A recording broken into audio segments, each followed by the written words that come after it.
दोस्तों, मैं हरीश आपका अपने YouTube channel knowledge with Harish पर स्वागत करता हूं।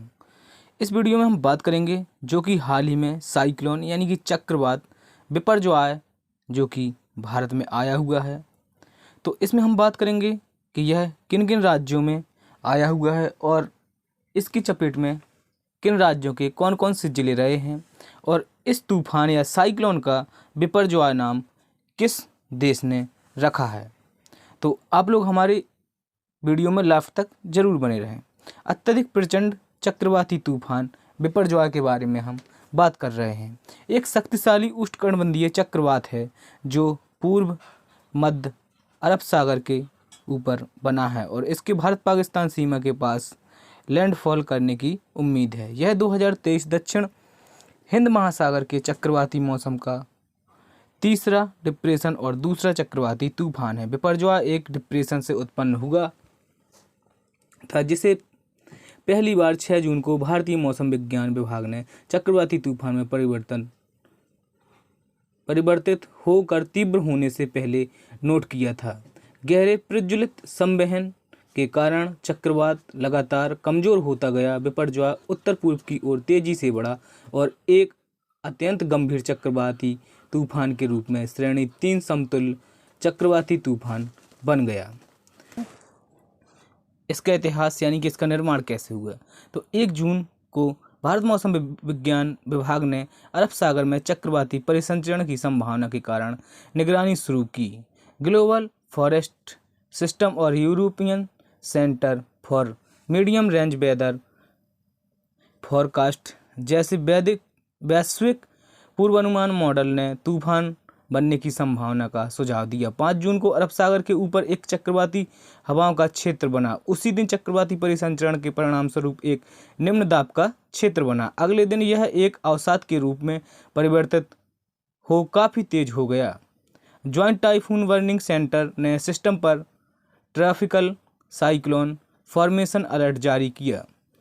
IMD ने डिप्रेशन को डीप डिप्रेशन और बाद में चक्रवाती तूफान में अपग्रेड किया। इसे बिपरजॉय नाम मिला। JTWC ने बाद में सिस्टम पर सलाह दी और इसे उष्णकटिबंधीय चक्रवात 02A के रूप में वर्गीकृत किया। सेंट्रल डेंस ओवरकास्ट CDO के भीतर गर्म टावरों का पता चला था जो लो लेवल सर्कुलेशन सेंटर को अस्पष्ट कर रहा था। 6 घंटे बाद जैसे ही इसकी संवहन नवजात आंख वाले CDO के रूप में विकसित हुई, बिपरजॉय श्रेणी एक समतुल्य हवाओं की गति 130 किलोमीटर प्रति घंटा यानी कि 80 मील प्रति घंटा को प्राप्त करते हुए लगातार मजबूत हुआ।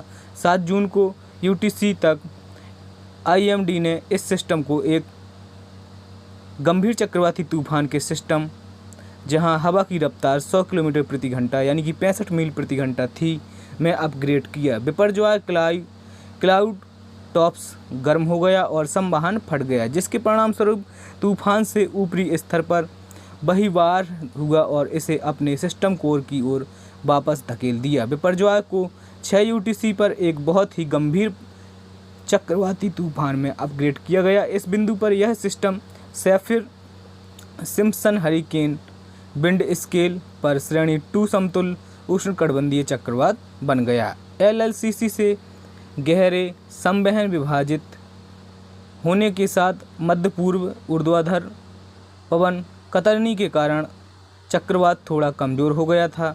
गहरे प्रज्वलित संवहन के कारण चक्रवात लगातार कमज़ोर होता गया। बिपरजॉय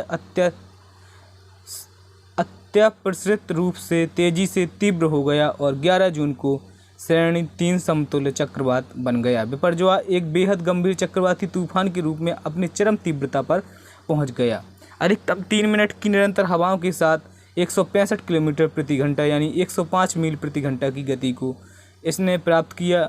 कतरनी की कम हो गई और संवहन संगठन और क्षेत्रीय विस्तार बढ़ गया। दक्षिणी परिधि के साथ उपग्रह चित्रों में बैंडिंग की विशेषताओं तेजी को स्पष्ट होती जा रही थी।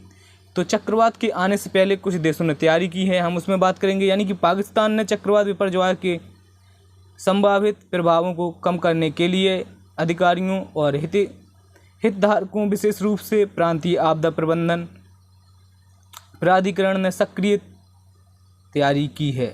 समन्वय और तैयारी योजना बनाने के लिए हितधारकों के साथ बैठकें आयोजित की गई।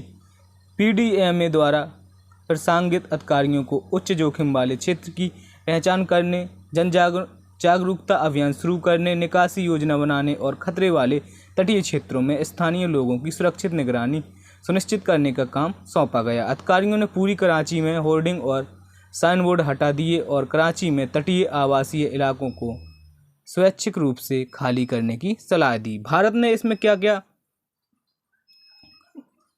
कदम उठाए हैं? तो भारत के मौसम विज्ञान ने 12 जून 2023 को गुजरात में स्थानीय अधिकारियों को संभावित निकासी के लिए तैयार करने का आग्रह करते हुए अलर्ट जारी किया। तटीय क्षेत्रों के निवासियों को घर के अंदर रहने की सलाह दी गई क्योंकि चक्रवात भूमि के करीब आ गया था। गुजरात सरकार ने संवेदनशील क्षेत्रों में राष्ट्रीय और राज्य आपदा प्रबंधन टीमों को तैनात करके कार्रवाई की। गुजरात के अलावा चक्रवात से भारत के पश्चिमी और दक्षिणी तटों के साथ साथ अन्य राज्यों में बारिश होने का अनुमान है। भारतीय मौसम विज्ञान विभाग IMD ने आने वाले दिनों में महाराष्ट्र, कर्नाटक और गोवा के कुछ क्षेत्रों में भारी बारिश की भविष्यवाणी की थी। इसके बाद इस चक्रवात के प्रभाव भारत पर क्या क्या पड़े हैं? तो गुजरात के तटीय इलाकों में भारी बारिश और तेज हवाएं चलने, जिसके कारण कच्छ और राजकोट जिलों में 3 लोगों की मौत हो गई थी।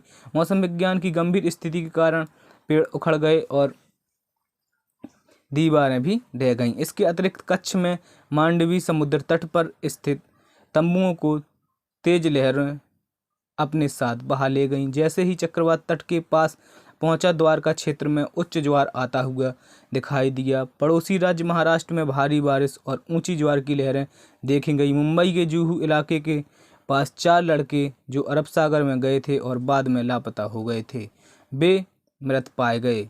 कुल 23 लोग घायल हुए और बारिश की 4600 गांव बिजली कटौती से प्रभावित हुए। राजस्थान में बिपरजॉय तूफान राजस्थान की ओर तेजी से बढ़ रहा था। यह बिपरजॉय तूफान राजस्थान में गुरुवार की रात को बाड़मेर और जालौर के रास्ते में प्रवेश करेगा। बिपरजॉय तूफान का राजस्थान में 3 दिन असर रहा। राजस्थान में यह समुद्री तूफान 16, 17 और 18 जून को सक्रिय रहा। सबसे अधिक खतरनाक बाड़मेर, लाहौर, जोधपुर, अजमेर, पाली जिला पर रहा है। इस दौरान तेज हवाएं और भारी बारिश हुई है। इसके बाद हम लोग बात करेंगे कि इस तूफान को बिपरजॉय नाम किसने दिया है, यानी किस देश ने दिया है। तो बंगाली भाषा में इस नाम का अर्थ विपर्य अर्थात आपदा या विपत्ति है। यह बांग्लादेश द्वारा विश्व मौसम विज्ञान संगठन को प्रस्तुत किया गया था, जो नामों की एक सूची रखता है, और क्षेत्रीय विशिष्ट मौसम विज्ञान केंद्र नई दिल्ली द्वारा तूफान को यह नाम दिया गया। तो यानी कि बिपरजॉय जो नाम है ये भारत के द्वारा ही दिया गया है।